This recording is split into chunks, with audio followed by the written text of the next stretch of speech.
Hey, welcome to Sam. So what's going on today? So yesterday I recorded this.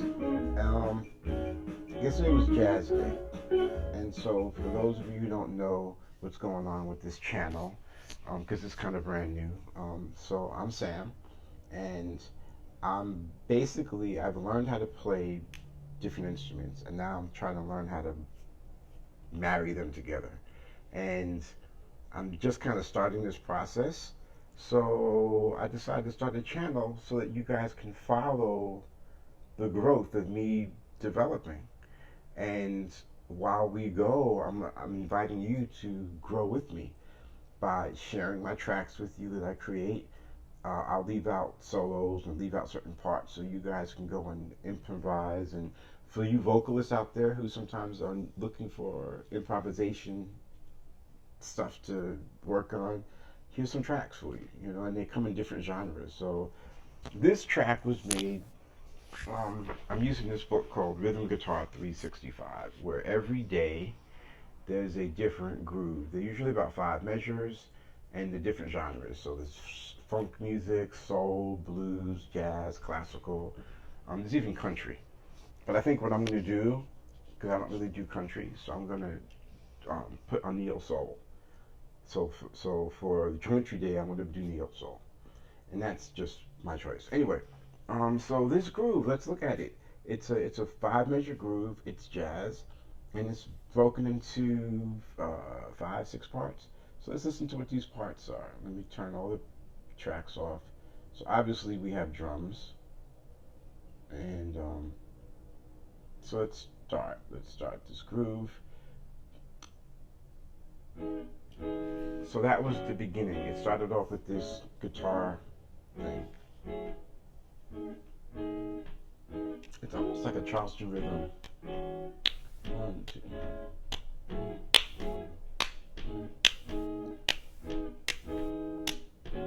And then we add the little drums to it.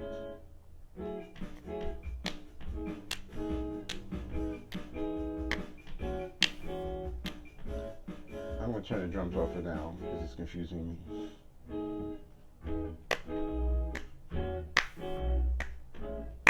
So that bass is on the 1 and 3.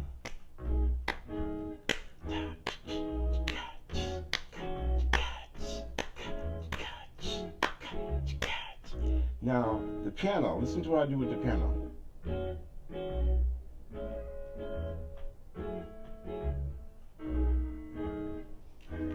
Now, why is that working?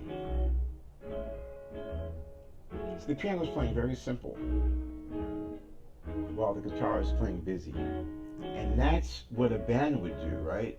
It's like the piano's not doing everything it can do, and the guitar doing everything it can do, and the bass doing everything it can do, right? They all have a role to play. I use in my vocal breakdown thing, I use the example of a basketball team and how everybody has a position to play. And then let's listen to the solo.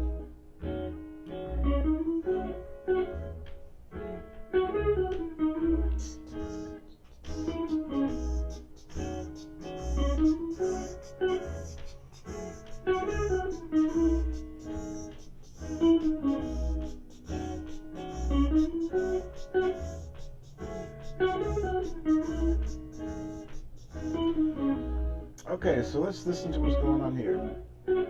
Oh. So, what was I thinking about in that solo? And that's why I made this video, because on my Facebook video, I kind of botched up how I explained the scale. And this morning I thought about it. I said, no, yeah, you didn't give good information. Let's redo this. And I want to really constantly do this with this video. I don't want to do a lot of editing because I believe that the mistakes are part of the growth process.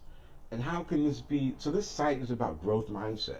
How can it be about growth mindset if I only give you, the perfect version? It gives like this false sense of, oh, everything is perfect, right? It's not. It's like mistakes. This journey towards success is just full of failure. But failure is just an opportunity to figure out how to succeed. That's it. That's all it is. That's all failure is. Failure is just another opportunity to get up and try again, or to figure out, hey, that's not how I did it. All right, so let's look at this scale that I use. So the first chord was E major. Now, this is going to get kind of technical. So if this is over your head, don't worry about it. Just use your ears.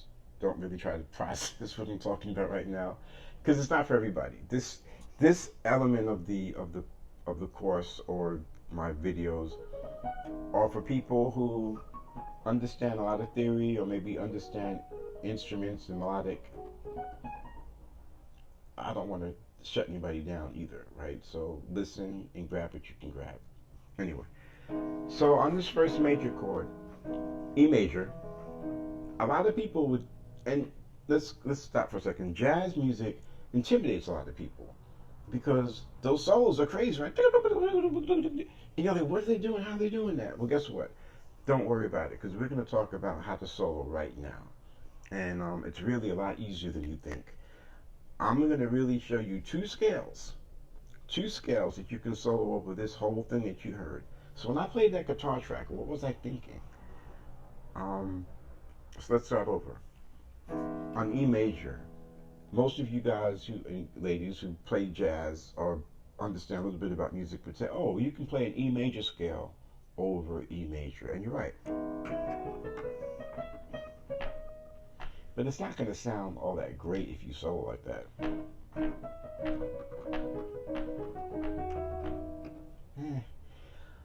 Doesn't really sound like great, right?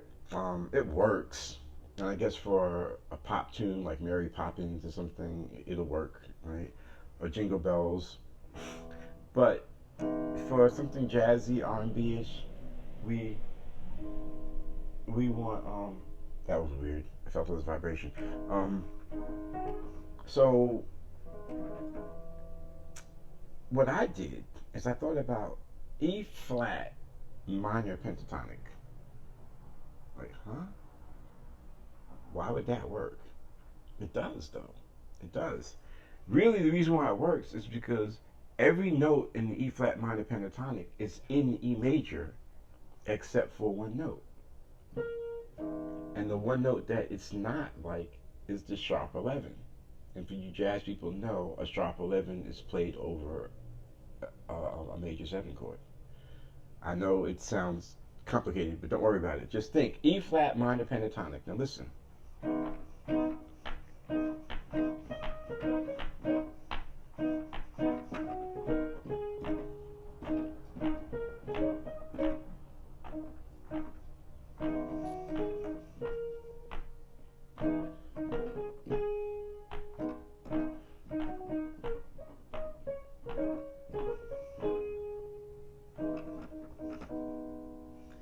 Now, for the A, the next chord is A major.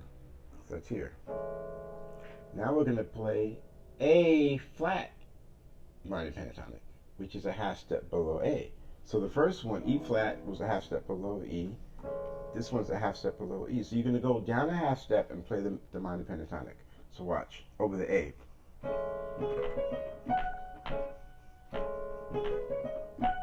Back to E.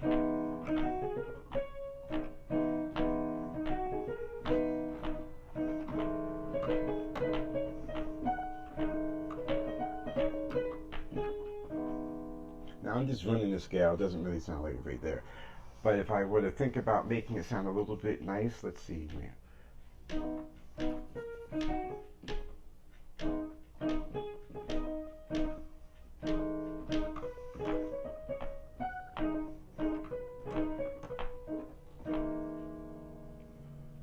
Alright, now the last one. So the last two chords were F sharp minor 7 to B7. Those are the last two chords. F sharp minor 7 to B7. So what I'm going to do there is I'm going to play a B dominant scale over both of those chords. Because if you listen to Barry Harris does a lot of workshops. And his main concept is that when you play a 2-5, which this is a 2-5, if you don't know what a 2-5 is, sorry, this you can go and find out information. So this course is really not about the basics. It's really about how to get better with what you know. So if this is over your head, don't worry about it. Just grab what you can grab and get the other stuff on other channels. Um, so anyways, you got the 2-5. So you don't solo a 2-5 by playing F sharp minor and then B. That's not how you do it. Not according to Barry Harris. What he would do is he says you play the B dominant scale over both chords. So what does that sound like? So listen, I'm going to turn the volume up a little bit.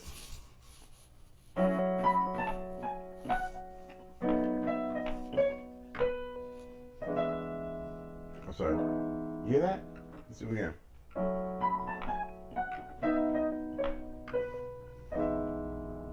Why does that work? I'm going to do it in 2 octaves. Watch this.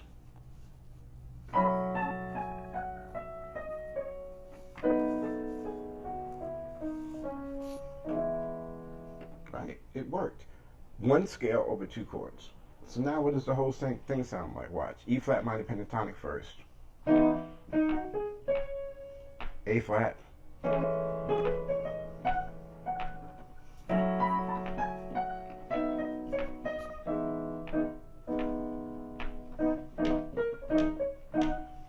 A flat minor. B flat.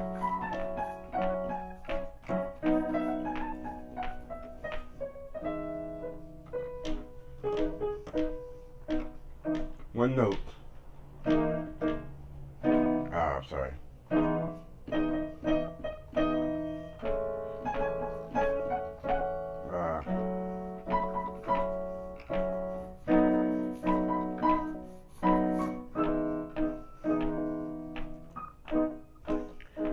So I like that idea about soloing with 1 note. Like, you don't need to just run up and down the scale. Don't do that. Don't do that. Don't do that.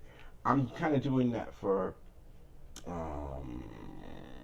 like practice mindset.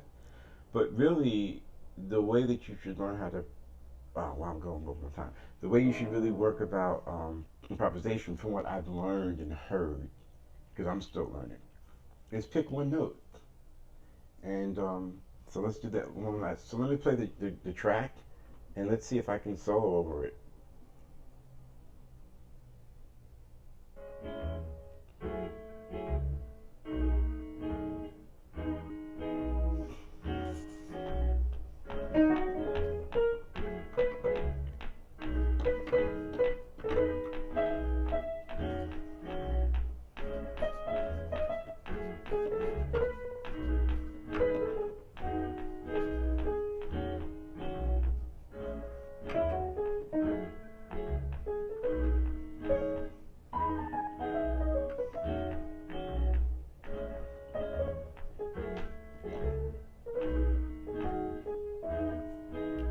Okay, so that's it.